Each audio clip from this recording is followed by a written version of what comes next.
एक समय था जब वेस्ट इंडीज के गेंदबाज तीखा बाउंसर के साथ साथ स्लेजिंग से भारतीय बल्लेबाजों का स्वागत करते थे, पर शायद वेस्ट इंडीज के खिलाड़ियों को यह मालूम नहीं कि इंडियन टीम के सामने उनकी लिमिट अब पूरी हो चुकी है, क्योंकि यह अब वो भारतीय टीम नहीं रही जो आपके बाउंसर और स्लेजिंग का जवाब न दे सके।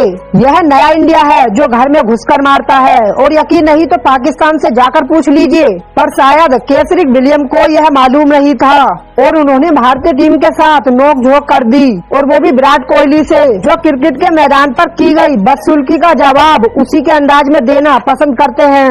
इसलिए कोहली को इसका जवाब तो देना ही था।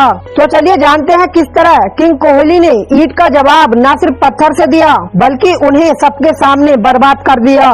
तो यह कहानी शुरू होती है 6 दिसंबर 2019 को हैदराबाद के राजीव गांधी स्टेडियम से, जहां इंडिया और वेस्ट इंडीज के बीच 3 T20 मैचों का पहला मुकाबला खेला जाना था। भारतीय कप्तान विराट कोहली ने टॉस जीतकर पहले मेहमानों को बैटिंग करने का निमंत्रण दिया।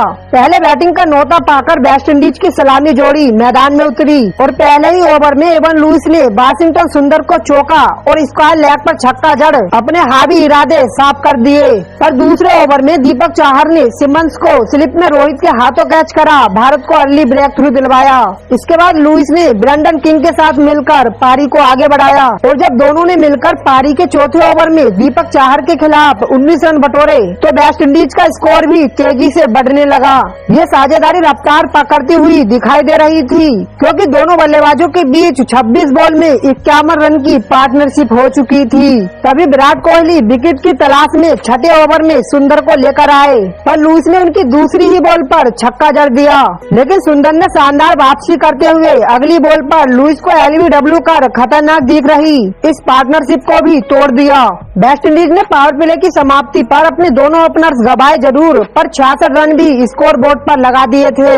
इसके बाद ब्रेंडन किंग का साथ देने आए सिमरन हेटमायर ने भारतीय गेंदबाजों पर काउंटर अटैक करना शुरू कर दिया और लगातार बॉल को स्टैंड में डिलीवर करने में लगे रहे।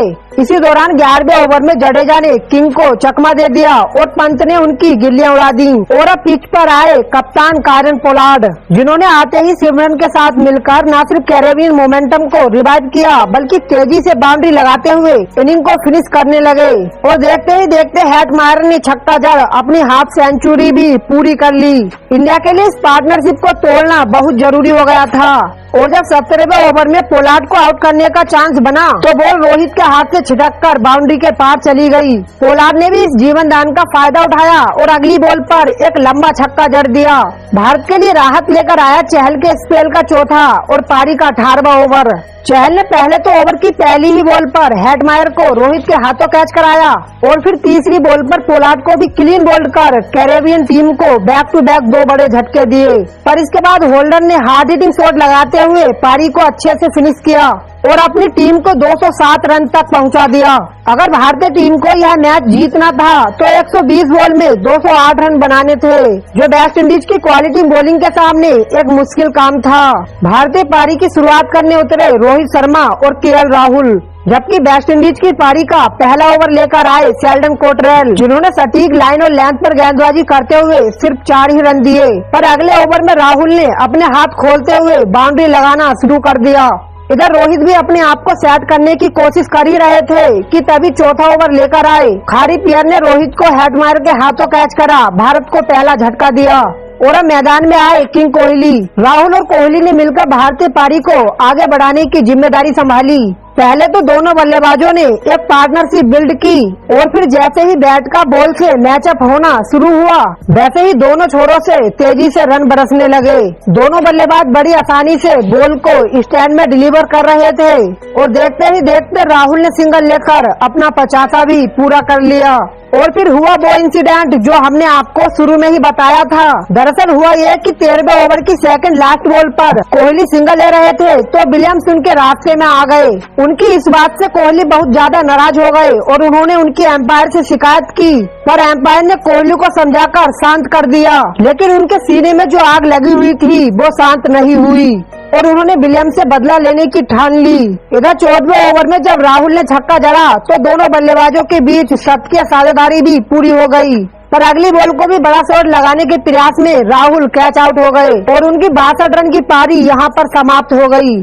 इसके बाद आए ऋषभ पंत ने मोमेंटम लूज नहीं होने दिया और उसी ओवर के अंतिम बॉल पर छक्का जड़ दिया। इधर कोहली ने भी होल्डर को छक्का जड़ अपनी हाफ सेंचुरी पूरी कर ली। इसके बाद 16वां ओवर लेकर आए केसरी विलियम्स, जिनका कोहली भी बेसब्री से इंतजार कर रहे थे और कोहली ने उनकी दूसरी बॉल पर लॉन्ग ऑन की तरफ एक ऐसा शॉट खेला कि विलियम्स भी बाल बाल बच गए, पर उनका बदला भी पूरा नहीं हुआ और अगली बॉल पर भी उन्होंने रिश्ती शॉट मार बॉल को स्टैंड में पहुंचा दिया। इतना ही नहीं, ओवर की सेकंड लास्ट बॉल पर पंत ने भी छक्का जड़ ओवर में कुल 23 रन कूद डाले। भारत ने 16वें ओवर की समाप्ति पर 177 रन स्कोर बोर्ड पर लगा दिए। इसके बाद 17वें ओवर में पंत बड़ा शॉट लगाने के प्रयास में कैच आउट हो गए। अब भारत को मैच जीतने के लिए 17 बॉल पर 24 रन चाहिए थे और कोहली ने 17वें ओवर की दूसरी बॉल पर छक्का जड़ रिकॉर्ड रन रेट को 16 बॉल में 18 रन पर ला दिया। साथ ही कोहली ने पोलार्ड के साथ आई कांटेक्ट भी करने की कोशिश की, लेकिन 5वीं बॉल पर पोलार्ड ने अय्यर को कोट एंड बोल्ड कर कोहली को भी आई कांटेक्ट कर दिया और अब भारत को 11 बॉल पर 13 रन चाहिए थे। और फिर पारी का 19वां ओवर लेकर आए केसरी विलियम्स, जिनके सामने थे कोहली और कोहली ने पहले ओवर कवर 6 जड़ और फिर लॉन्ग ऑफ पर 6 जड़ न सिर्फ भारत को जीत दिलाई बल्कि विलियम्स को भी यह एहसास दिला दिया कि उनसे नोकझोंक करना कितना भारी पड़ता है। जहां राहुल ने 40 बॉल में 62 रन बनाए तो वहीं 50 बॉल में 94 रन की अनबीटन पारी खेलने वाले कोहली को प्लेयर ऑफ द मैच से सम्मानित किया गया। दोस्तों, अगर आपको इस मैच की स्टोरी पसंद आई हो तो विराट कोहली की उस महान पारी के लिए एक लाइक जरूर दें और क्या आप इस मैच के लाइव गवाह बने थे, इसका जवाब कमेंट बॉक्स में जरूर देना। बाकी क्रिकेट की ऐसी ही अमेजिंग स्टोरी देखने के लिए हमारे चैनल को अभी सब्सक्राइब कर लें।